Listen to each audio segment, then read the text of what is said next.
এটা হলো রেস্টুরেন্ট থেকে আনা একটা বার্গার, যেটার দাম হলো 150 টাকা। আর এটা দোকান থেকে আনা একটা রুটি, যেটার দাম মাত্র হলো 10 টাকা। আজকে আমি এই রুটিটি দিয়ে ঘরে একটি বার্গার বানাবো এবং ফয়সালকে খাইয়ে দেখাবো যে কোনটা বেশি বেস্ট, এটা না এটা। তো চলুন শুরু করা যাক। বার্গার বানানোর জন্য আমাদের সর্বপ্রথম বানাতে হবে একটি চিকেন টিকা। এই জন্য আমি মুরগির মাংসটাকে কুচি কুচি করে কেটে নিচ্ছি। তারপর আমরা একটা পেঁয়াজ নিয়ে কুচি কুচি করে কাটবো এবং চিকেন টিকাটাকে ঝাল বানানোর জন্য আমরা কিছু মরিচও কেটে নিব। তারপর আমরা একটা বাটির মধ্যে কুচি করা মাংস, পেঁয়াজ, মরিচ এবং কিছু মশলা দিয়ে খুব ভালোভাবে মাখিয়ে নিব। মাংসটা মাখানোর পরে তার মধ্যে বেসন এবং পানি দিয়ে খুব ভালো করে মিক্স করে এরকম একটি বড়া বানিয়ে নিব।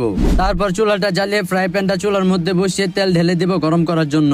তেলটা গরম হওয়ার পর আমরা চিকেন টিকাটাকে ভাজার জন্য তেলের মধ্যে ছেড়ে দিব। গাইস, আমার চিকেন টিকাটা হতে হতে আপনারা যারা এখনো ভিডিওতে লাইক দেন না এবং চ্যানেলটা সাবস্ক্রাইব করেন নাই, চালু ভিডিওতে লাইক দিয়ে চ্যানেলটা সাবস্ক্রাইব করে ফেলুন। আর কমেন্ট করে জানান পরবর্তী ভিডিওতে আমরা ফয়সালকে কি রান্না করে খাওয়াতে পারি। গাইস, আমাদের চিকেন টিকাটা হওয়ার পর আমরা রুটিটাকে মাঝখান দিয়ে এরকম ভাবে কেটে নিব।